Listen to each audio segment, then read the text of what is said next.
Así que démosle un aplauso, hermano, al Señor por nuestro hermano Pedro, que nos va a entregar el mensaje de los $1.500 de día.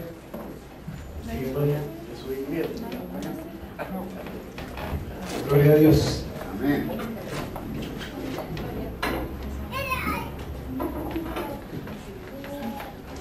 No es que me esté quejando, pero al menos una vez al año usted va a poder escuchar el alcohol.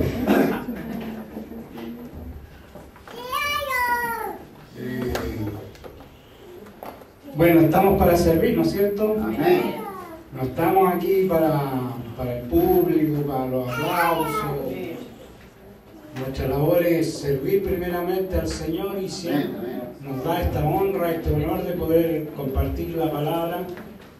Es algo añadido, pero yo prefiero estar sirviendo allá donde hay necesidad. Amén. Más adelante yo creo que habrá más tiempo, según vaya creciendo la iglesia, tengamos locales, tengamos iglesias satélites. Ahí van a ser necesarios más predicadores. Pero ahora, hoy día la iglesia en retiro, más de 40 personas, más el equipo. Quizás por eso usted ve que no está lleno el templo. Pero gracias a Dios por los que están en retiro y por los fieles que están acá. Siempre es bueno estar en la casa del Señor. Para aquellos que ya han aprendido con el tiempo, es un deber estar siempre, constantemente y no desmayar, porque cuando uno ya ha aprendido que el día del Señor es el día del Señor, todo Dios le da el tiempo a uno durante la semana y Él pide que nosotros le demos un día en 7. Y también para descansar, porque si usted trabaja de lunes a lunes, tarde o temprano la máquina va a colapsar y usted no va a poder seguir al ritmo. Va a venir la enfermedad, el cansancio. Antes le decían surmenage, ahora le dicen ¿cuánto? Estrés. Y no se puede así, ¿cierto? Hay que parar, por lo menos hoy día tiene que dormir su buena siesta,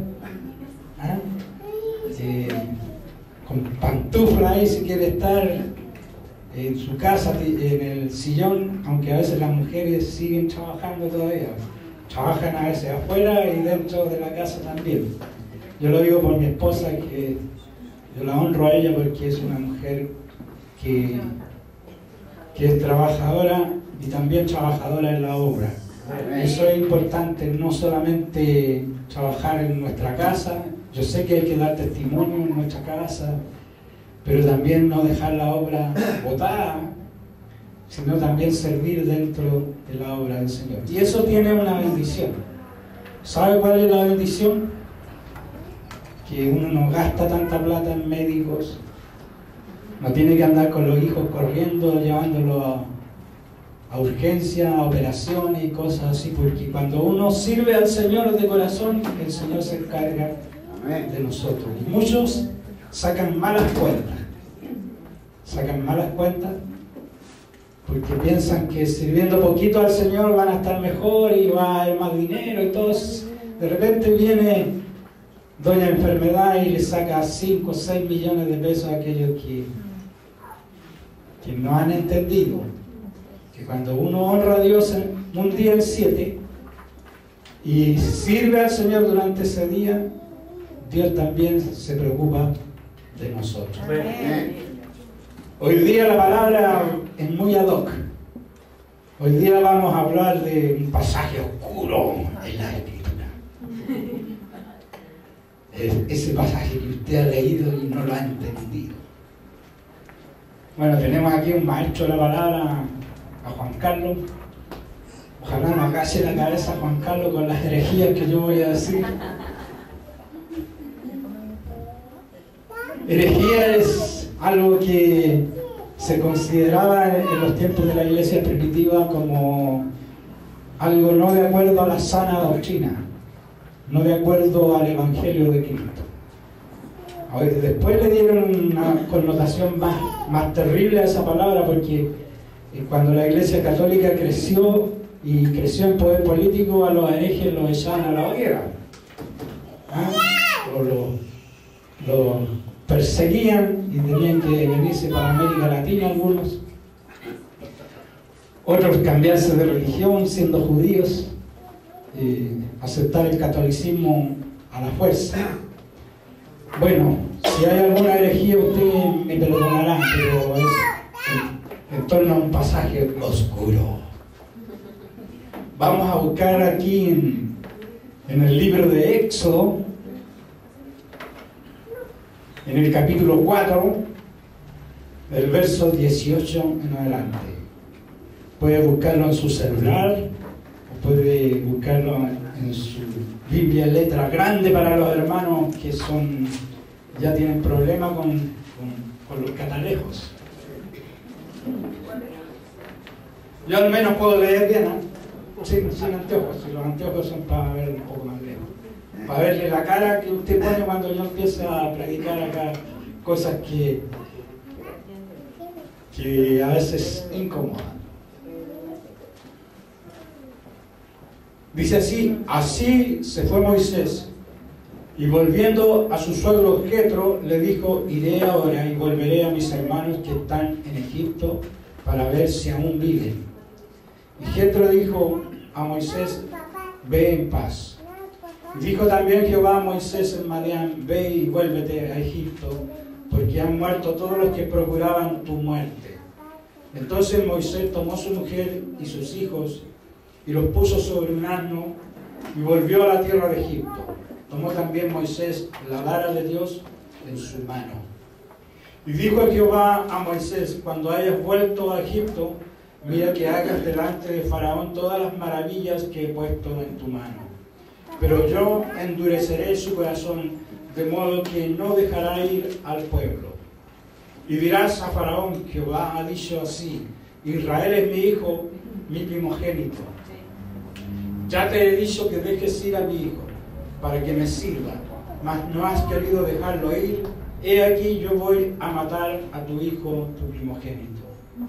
Y aconteció en el camino que en una posada Jehová le salió al encuentro y quiso matarlo. Esto es a Moisés. Entonces Séfora tomó un pedernal afilado y cortó el prepucio de su hijo y lo echó a sus pies, diciendo: a la verdad tú me eres un esposo de sangre. Y así le dejó luego ir, y ella dijo: esposo de sangre a causa de la circuncisión. Y Jehová dijo: hasta ahí. Ya después lo demás es ya en Egipto.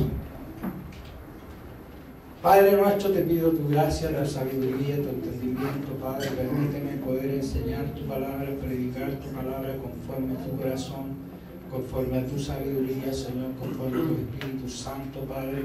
Que tú puedas abrir nuestros ojos, revelarnos, Señor, esta palabra para que podamos, Señor, juntos crecer, ser edificados, Señor, delante de tu presencia. Por todo espíritu inmundo, toda obra del diablo, Señor, que quiera entorpecer la predicación de esta palabra, Señor. Proclamo libertad a los cautivos, que tu palabra tiene poder, Señor, para levantar, para dar vida, Señor, para restaurar, para cambiar nuestros pensamientos cuando ellos no están de acuerdo a tu palabra.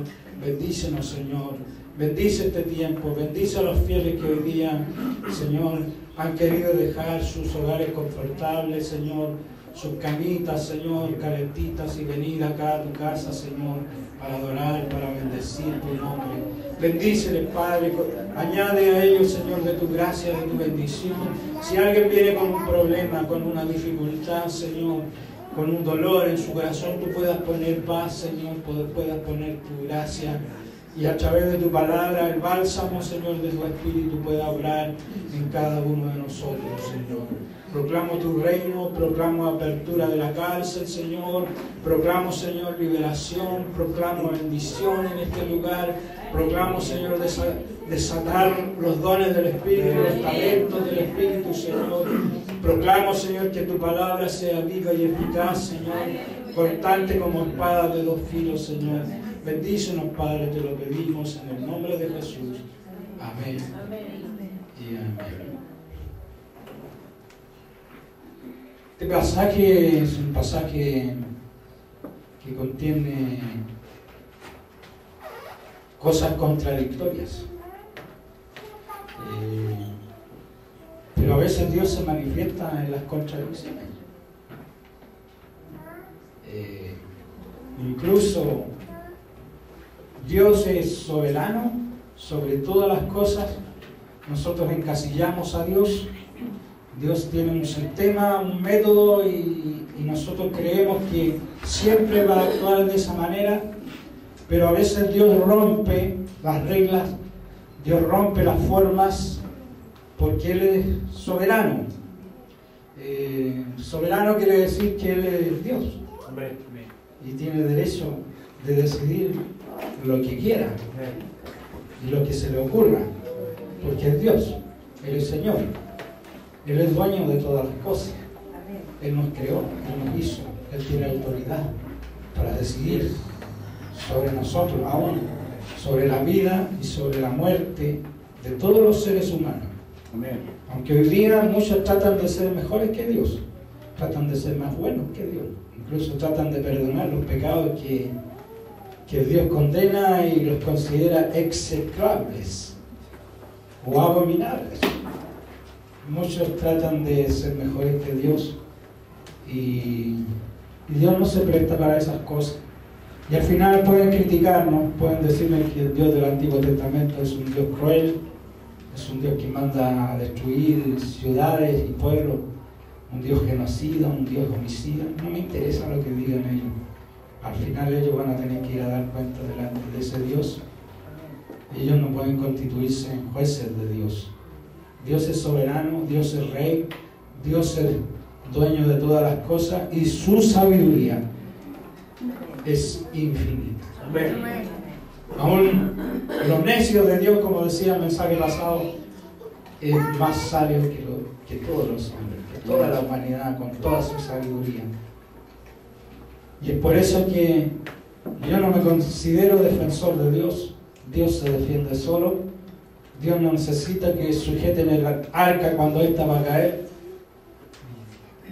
Dios se defiende solo. Y esta palabra es su testimonio. Esta palabra es lo que Dios ha hecho a través de los siglos.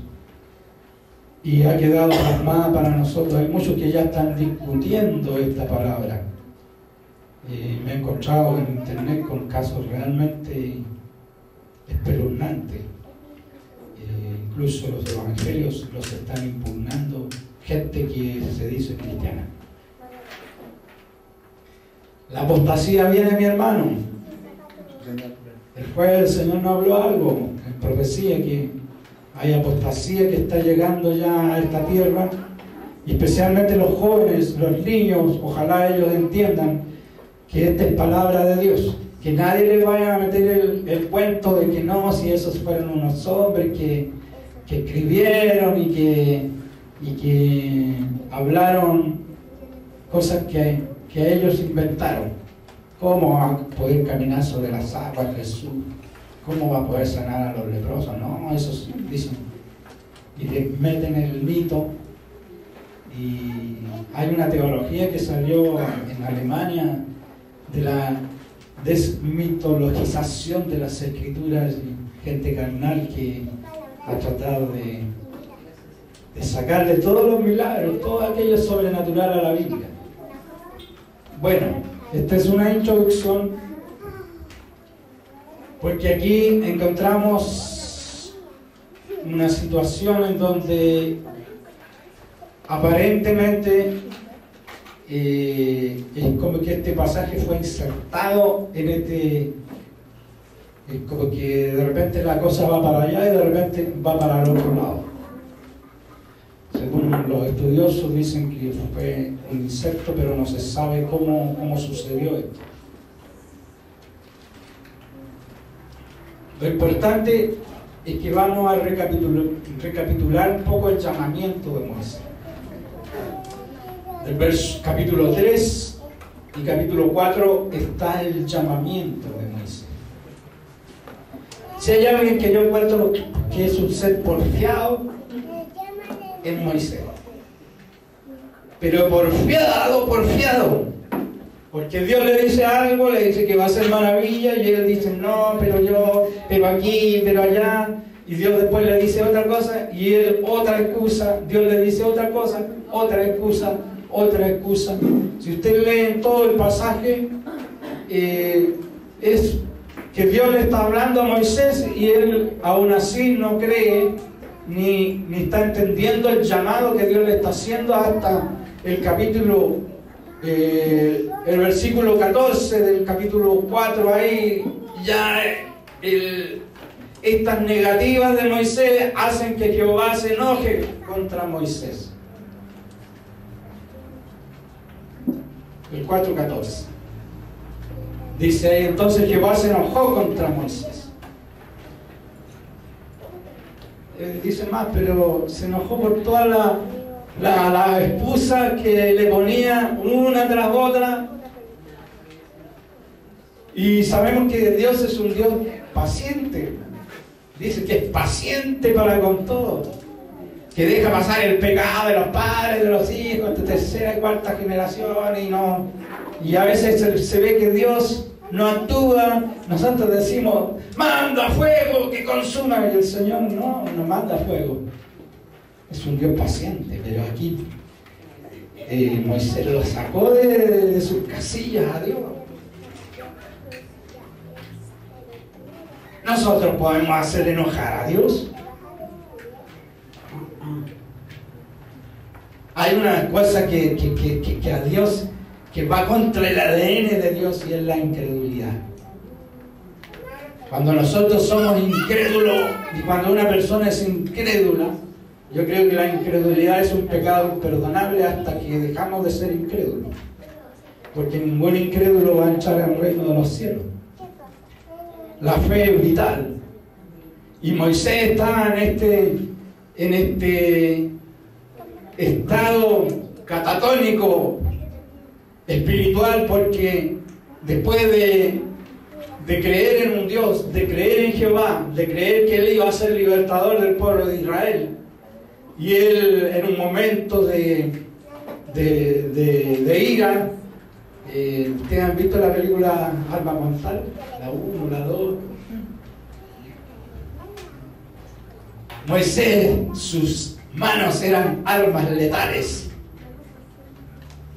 porque había sido instruido con los mejores maestros de las artes de la guerra, las artes marciales de ese tiempo. Él sabía pelear sin armas y con armas. Y ve que alguien está azotando a un esclavo, y según creen algunos, que le dio muerte a ese esclavo delante de todo ahí. Y Moisés actuó no como un asesino, sino que se le pasó la mano y obró en justicia.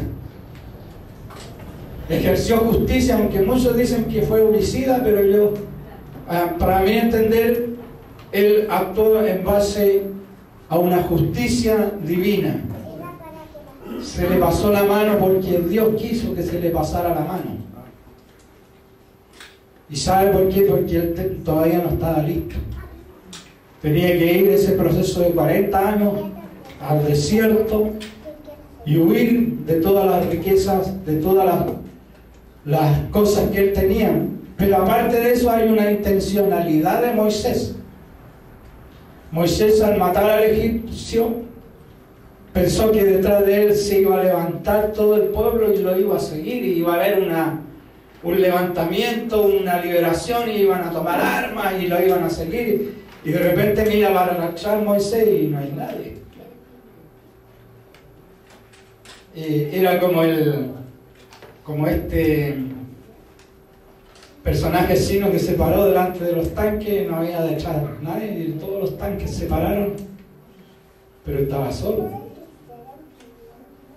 Y de ahí, como dicen chilenos, se pega la cacha.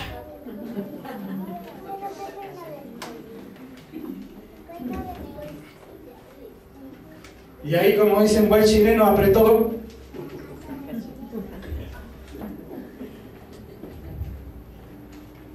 Arrancó. ¿Ah? Usó sus mejores armas, sus piernas veloces, para huir, para arrancar.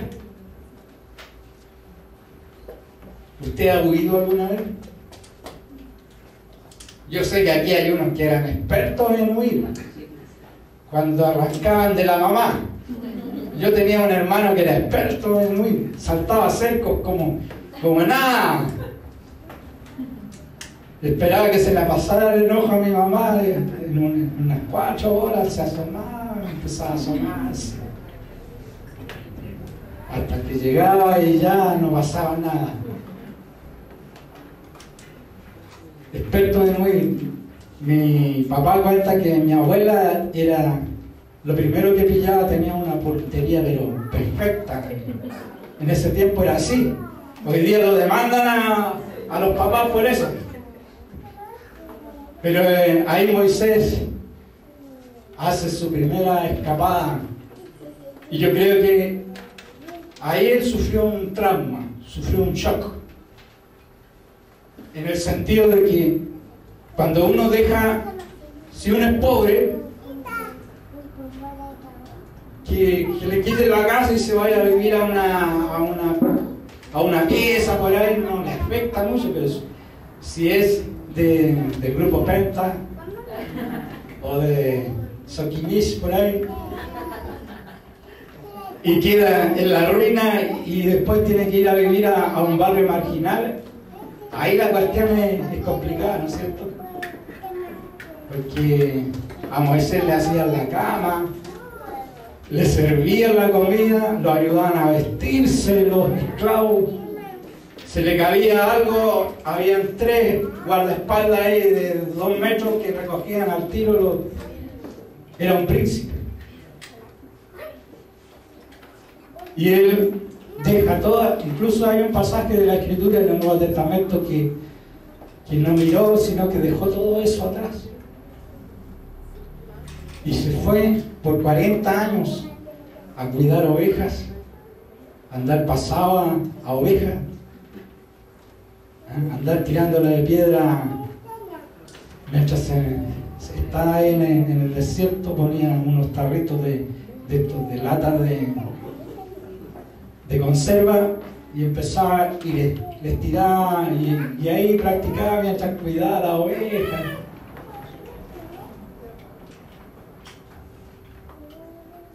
¿Qué hace uno cuando está cuidando ovejas en un lugar así?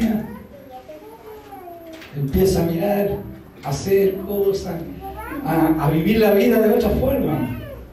Ya no le importa si la barba le crece, porque no hay ni espejo para mirarse. Ya no viste la vestidura, las túnicas con bordados de oro que él tenía.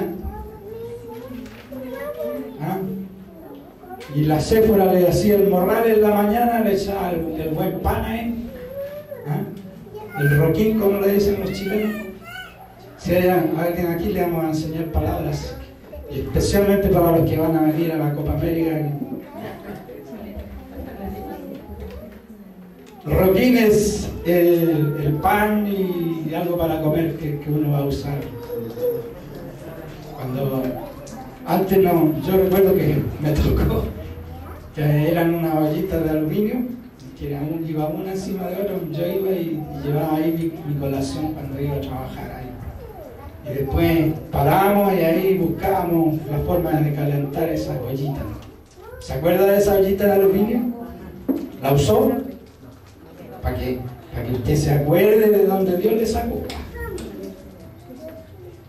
Bueno, y él salía y estaba en el campo y cuidaba esas ovejas y ya se olvidó de Dios. Y hay un hecho importante de que él olvidó el pacto de Dios. Porque él tuvo un hijo, dos hijos, que uno es Gerson y otro Eleazar, y ambos no estaban circuncidados. ¿Y eso qué quiere decir? Que él no siguió el pacto de su familia, de su herencia. Sabemos que era como una ley no escrita la circuncisión. Era el símbolo del pacto que Abraham tuvo con Dios. Y todos los hijos hebreos llevaban ese pacto antes de la ley y después también en la ley fue parte de la ley. Era un pacto de sangre, que significaba extirpar una parte del miembro femenino masculino y el prepucio, y eso producía sangre y dolor, pero se hacía en los recién nacidos, de modo que no era tanto problema. ¿Recuerdan ustedes el caso de Pablo cuando circuncida a Timoteo para que él pudiera entrar al templo? Porque en ese tiempo era prohibido entrar al templo sin ser circuncidado. Como Timoteo tenía la doble nacionalidad griega y judía, su madre era judía, su abuela Loida, su madre Eunice eran judías, su padre era griego. Y era complicado a un adulto circuncidarlo. El caso de los hijos de Jacob, que pidieron que se circuncidara todo un pueblo por el caso de Dina. No se podían mover los hombres y después en la noche fueron y los mataron a todos. Esas son historias de la Biblia. Entonces la circuncisión era señal del pacto. Y Moisés en estos 40 años, incluso Gerson quiere decir extraño, errante, expulsado. Es decir, si uno le pone ese nombre a un hijo, ¿qué quiere decir? Que en el fondo él se siente desterrado y olvidado. Yo no le voy a poner a un hijo errante, extraño. Puedo ponerle Alec.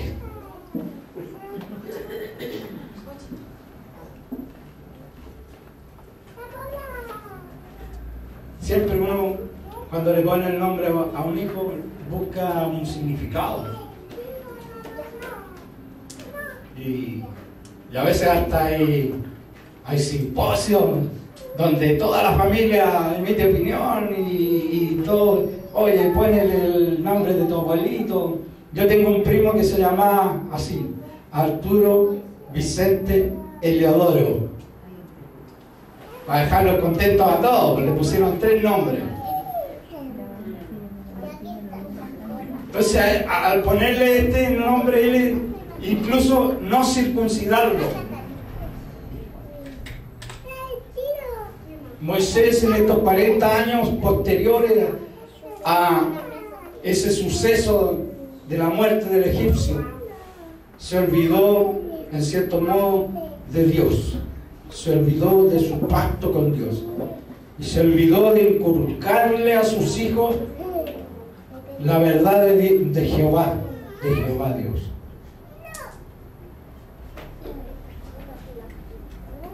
Sin embargo, sabían esta verdad. Séfora sabía de esta verdad.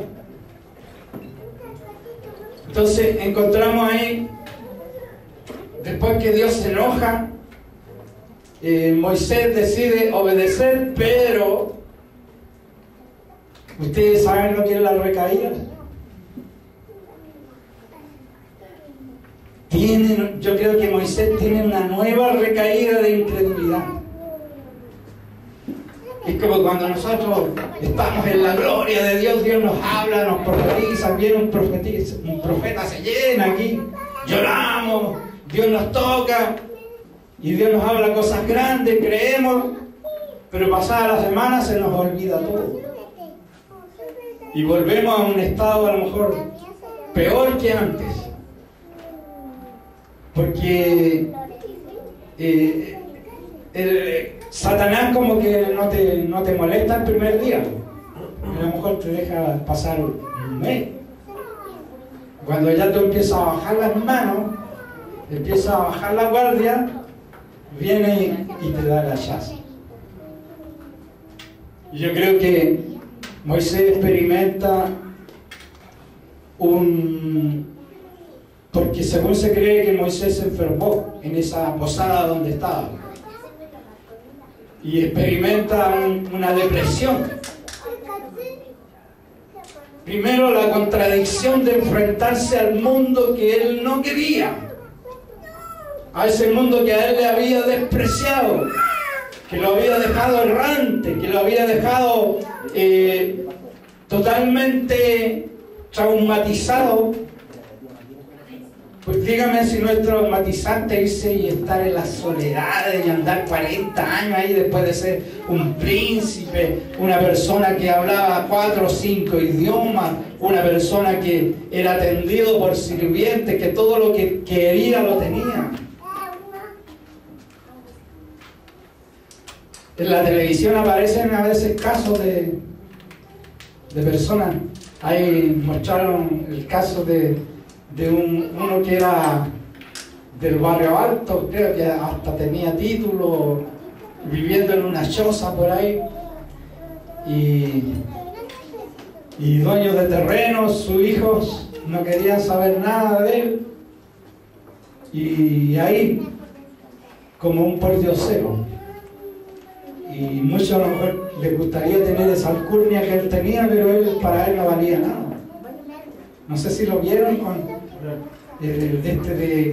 ¿cuánto le dicen? El conde lo juntaron con el conde que no tiene alcurnia, pero vive como si tuviera alcurnia, y el otro tiene la alcurnia y vive como si fuera un pordiosero. Entonces esa contradicción presentada. Yo creo que Moisés mantuvo algunas cosas, yo creo, de su cultura. Yo creo que cuidaba su cuerpo, cuidaba su vida, no se dio a la bebida. Yo creo que algunos, para olvidar el pasado, se entregan a la bebida, ¿no es cierto? Caen en los vicios.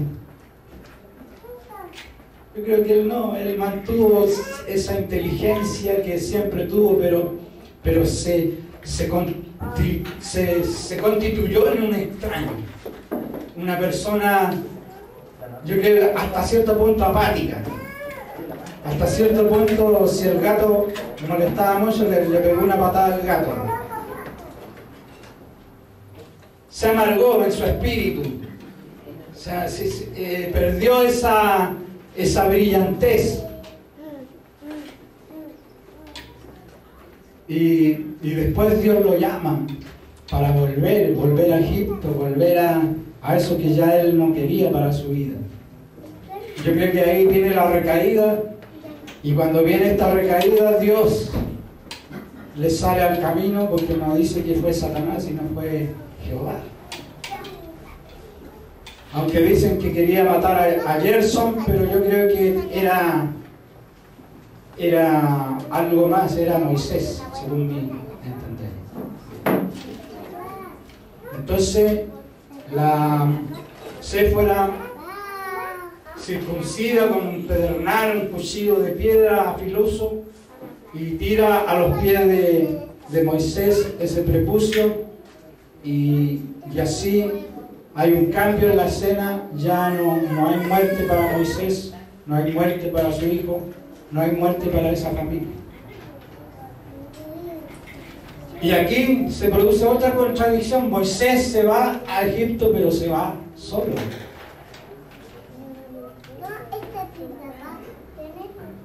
Diciendo que hay pasajes que el hombre se unirá a su mujer y serán una sola carne. Y si hay que ir a comer sopa y hay que ir al África, vamos a ir juntos, porque Dios nos unió y no nos vamos a separar. Pero aquí hay una separación, no en el sentido de que el matrimonio se rompiera, sino en el sentido de que es enviado a misionero, pero solo. Es una contradicción con lo que nosotros hoy día entendemos, como hemos aprendido. Cuando llama a un pastor en la iglesia de Dios, uno llama al pastor tanto y no pasa solito, pasa con la esposa y los dos son ungidos como pastores, aunque el llamado sea para el pastor. Yo no creo a veces que el llamado sea para ambos. Yo creo que a veces una esposa puede ser llamada para ser esposa del pastor, para cuidar al pastor, no necesariamente ser la pastora. Pero en Chile nosotros hemos endosado el concepto de ser pastor, pastora, por un concepto, yo creo, cultural.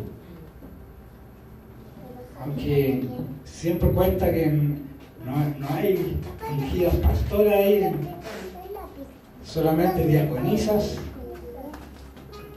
y otras cosas más, pero no quiero entrar en eso. Yo creo que Dios llama a la mujer, pero en este tiempo nosotros no podemos cerrarnos a esa posibilidad, porque Pablo dijo no hay varón ni mujer, y hay que interpretar la escritura en el contexto histórico, porque el contexto histórico de Pablo era muy distinto al contexto que hoy día nosotros tenemos.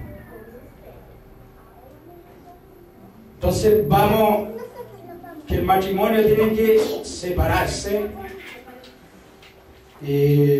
temporalmente, porque sabemos que después Jetro, cuando ya están en el desierto, lleva a Séfora y a sus hijos y los lleva a Moisés para que vuelvan a estar juntos. Y hay un caso medio raro ahí que dice que habla de que Moisés tomó mujer cusita, que eran de raza negra. Pero estudiando bien el caso, la mujer cusita era Séfora, que no la conocían los familiares de Moisés, y parece que Moisés no habló mucho de su señora. Tenía mucho carácter Séfora, era una mujer que si le cortó y le tiró, era porque era una mujer de armas tomar. ¿Y dónde andaba con ese pedernal?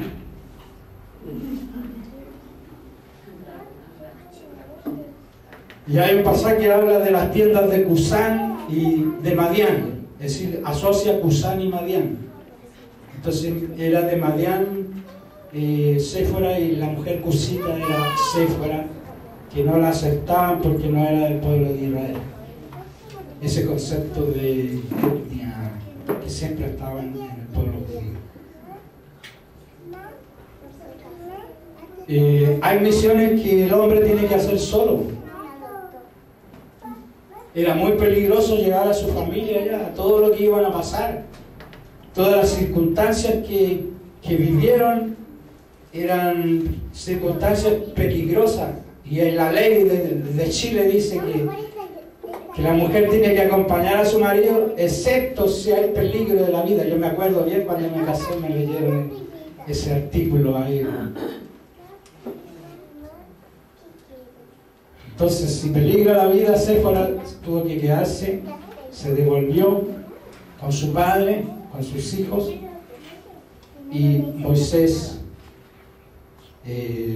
retomó el camino, retomó la senda de la obediencia. Ahora, ¿qué nos habla de eso hoy día? Tú vas a tener una lucha, una contradicción vital cuando eres llamado por Dios. Eres llamada por Dios, hay una lucha, en un momento, una contradicción vital que va a venir a tu vida, y que siempre sucede cuando Dios llama a alguien, cuando Dios aparta a alguien para algo específico.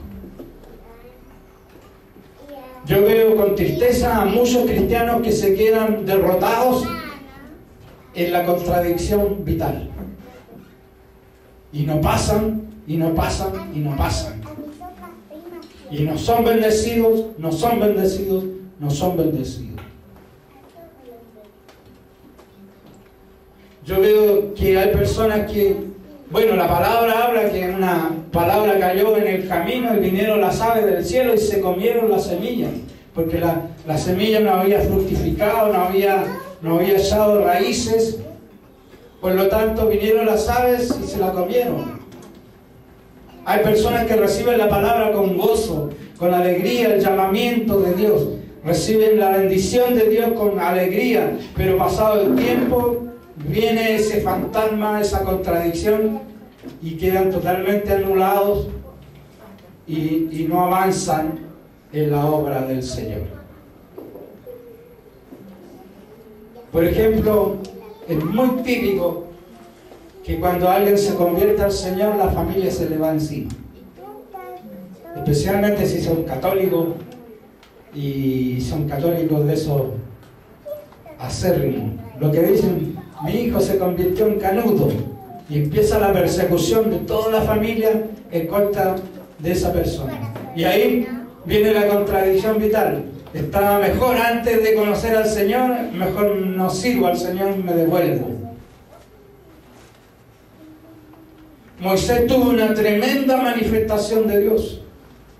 Ojalá nosotros, cada uno de nosotros, pudiéramos tener este nivel de comunión donde Dios habló cara a cara con él.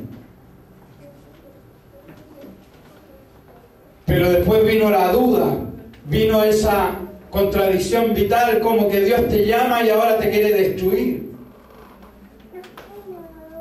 Como que Dios te llama para hacer algo y ahora se convierte en tu enemigo. Hay una palabra que a mí me habla mucho: fuiste como un oso, que me saliste junto al camino. A veces hemos sentido a Dios como un oso, un depredador feroz. Y todas tus saetas fueron sobre mí, decía el profeta.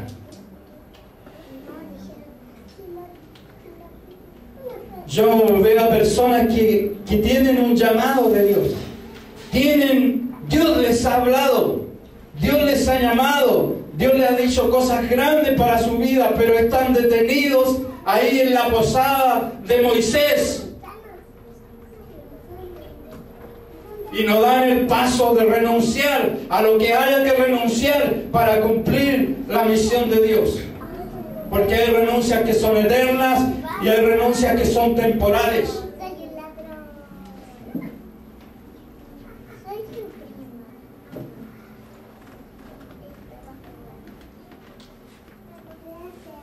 Nosotros somos llamados a dar la vida, a dar la sangre, a dar todo lo que somos para Dios. Amén. Porque ese prepucio representa la sangre.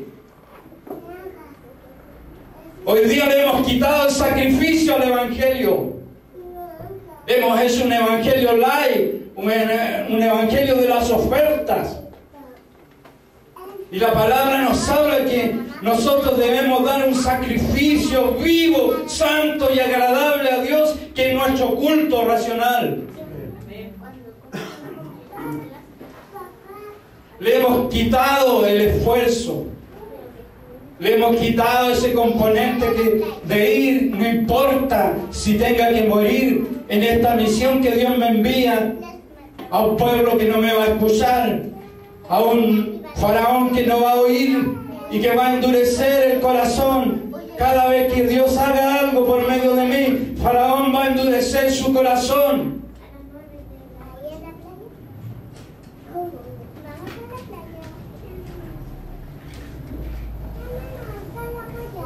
Le hemos quitado el componente del sacrificio.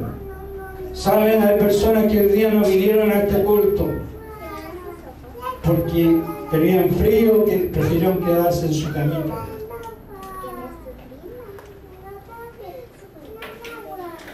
Y por eso yo tengo que predicar el Evangelio verdadero. Los cristianos del primer siglo, cuando se convertían, hacían su maletita muchos y sabían que no iban a ver más a su familia. Y los que eran llamados al ministerio eran los primeros que caían en la hoguera, en los circos romanos. Eran los primeros que estaban en la lista. Y no había sueldo, no había diezmos, no había casa pastoral, no había gente que los sustentara. Eran llamados al sacrificio. Los pastores no duraban más de 10 años. Y algunos se salvaron por gracia de Dios, como Juan. Pero a Juan lo tiraron al aceite hirviendo y Dios lo sacó de ahí vivo y vivió hasta que Dios lo llamó un día a su presencia. Hoy día nosotros no queremos pasar por la duda vital, quedamos ahí en la duda vital. No estamos dispuestos a sacrificar nuestro hogar, nuestros hijos y lo que somos por Dios. Yo me acuerdo que cuando iba en el sur llovía, en el invierno llueve todo el invierno.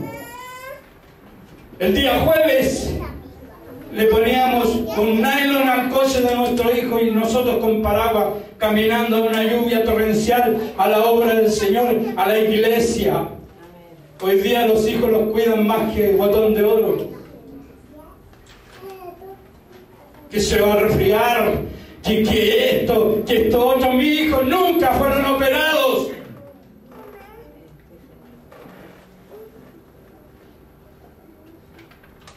Porque estuvimos dispuestos, junto con ellos, aunque ellos no tomaban decisión, a servir a Dios. Recuerdo que caminábamos, y siempre caminábamos, no teníamos auto para ir a la obra de Dios. Y cuando estábamos lejos, en micro. Hoy día yo veo a cristianos que no están dispuestos, jóvenes que no están ni ahí con la obra de Dios. ¿Usted cree que les importa estar los dos cultos y sentarse allá atrás? Un viejo tiene que hacerlo.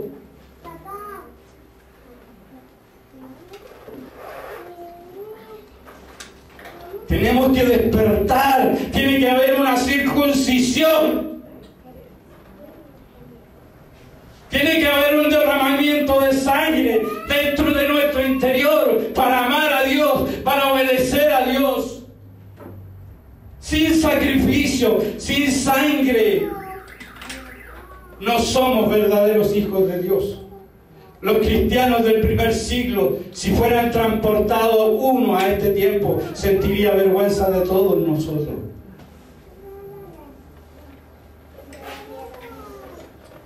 Porque ellos declarar que Jesús era el Señor significaba negar a César como el Señor y significaba ser inmediatamente digno de muerte.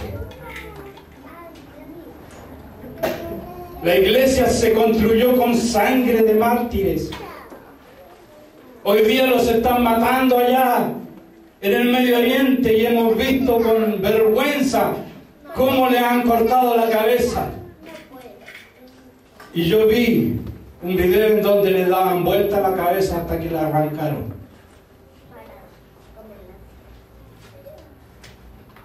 Hermanos, la iglesia que el Señor viene a buscar no es una iglesia cómoda. Si tú estás cómodo, si nadie te ha enseñado esto, yo te lo estoy enseñando. Tienes que comenzar a buscar qué quiere Dios para tu vida. Yo doy gracias a Dios por los que están sirviendo. Doy gracias por los que ya han encontrado su lugar para servir a Dios.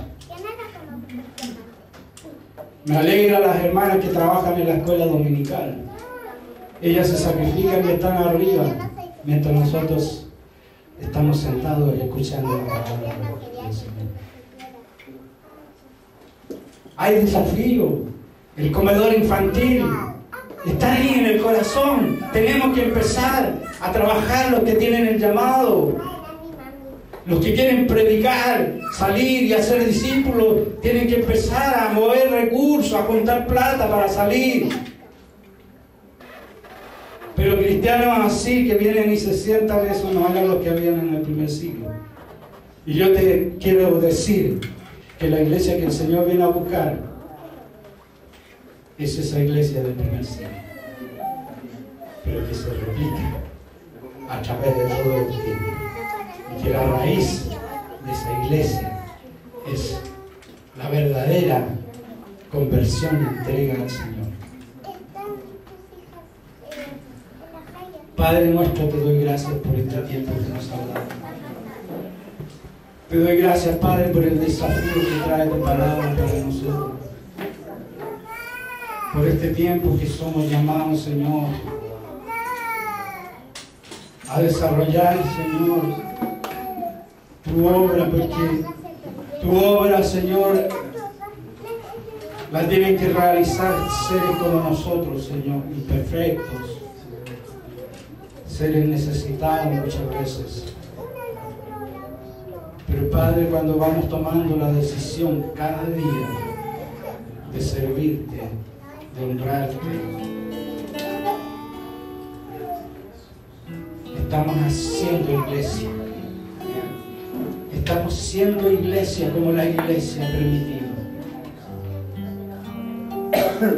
Cuando le añadimos el ingrediente del sacrificio, de la sangre, del esfuerzo, pero no en nuestra carne, sino en nuestro espíritu. La iglesia adquiere vida. Nosotros adquirimos sentido y razón de lo que tenemos que hacer, de lo que tenemos que vivir. Padre, yo quiero que tú toques los corazones esta mañana. Que tú puedas despertar, Señor, el deseo de ser una iglesia viva, pertinente en este tiempo. Que tú puedas despertarnos, Señor, y no mirarnos a nosotros mismos como insignificantes y quedarnos ahí en la duda vital. Porque esa duda, cuando nos detiene, produce muerte. Yo te pido, Espíritu Santo, que tú puedas tocar en esta hora. Que tú puedas despertar.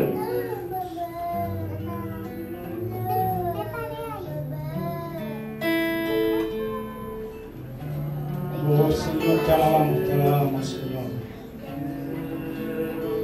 Te damos, Señor, gracias por lo que estás haciendo en este momento.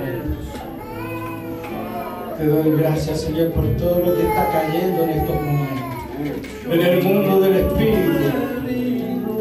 En el mundo del Espíritu. Están cayendo cadenas en esta hora que tú tienes que soltar, que tú tienes que dejar, que tú tienes que abandonar.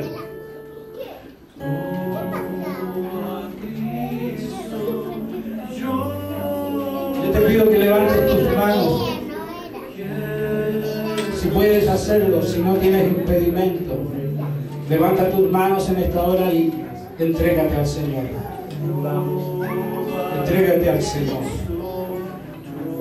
Entrégate a Cristo. Si hay algo que tienes que pedir perdón, hazlo en estos momentos. Por haber dejado el proyecto de Dios.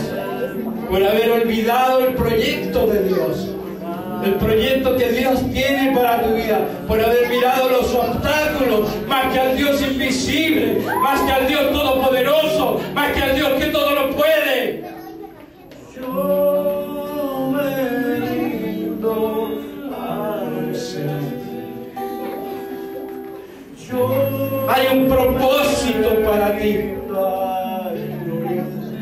Moisés puso miles de excusas hasta que cansó y te hizo enojar,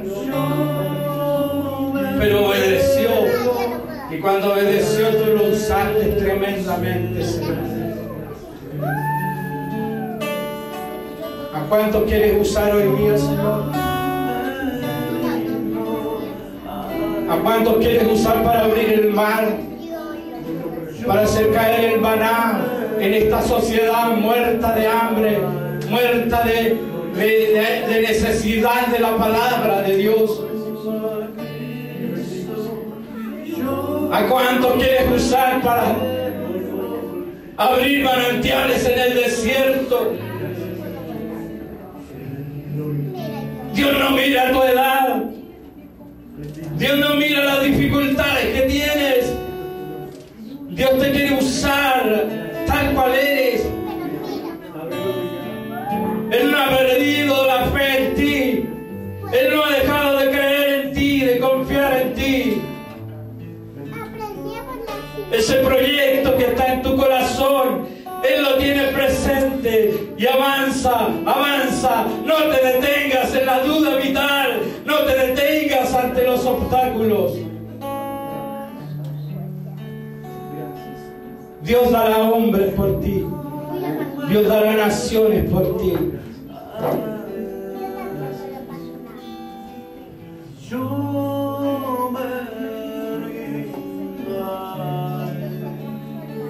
Suelta tus lenguas, suelta tu oración.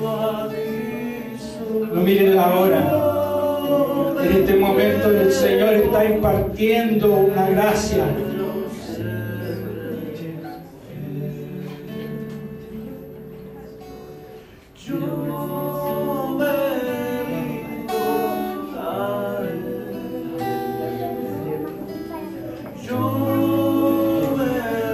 Gracias, Señor. Abre los ojos. Yo sé que tú estás abriendo los ojos de algunos y le estás mostrando cosas, Señor, que antes no habían visto. Y tú eres la llamada, tú eres el llamado. El Señor dice, palabra de ciencia, yo proveeré lo que necesitas.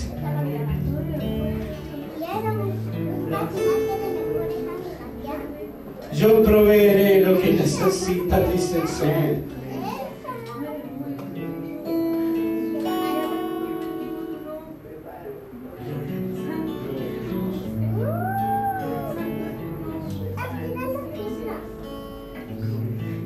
Aleluya, aleluya.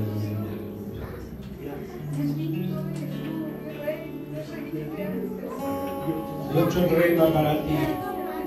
Hay una unción detrás de ese llamado que Dios te hace a ti. Una unción que abrirá puertas, que obrará milagros, señales y prodigios. Hay una vara que Dios te ha entregado.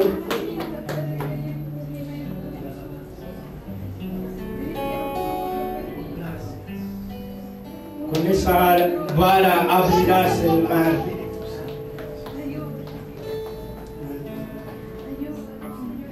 Hijo, yo te necesito. No hay nadie que pueda hacer lo que tú puedes hacer, dice el Señor. No te rindas. No te rindas frente a las dudas, frente a las dificultades.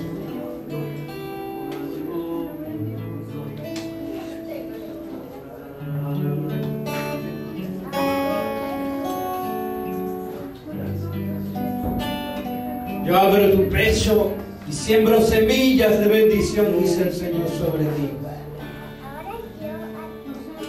Sobre buena tierra, sobre aquel que oye la palabra y la obedece, la cree y la entiende. Gracias, Padre. Gracias, Jesús.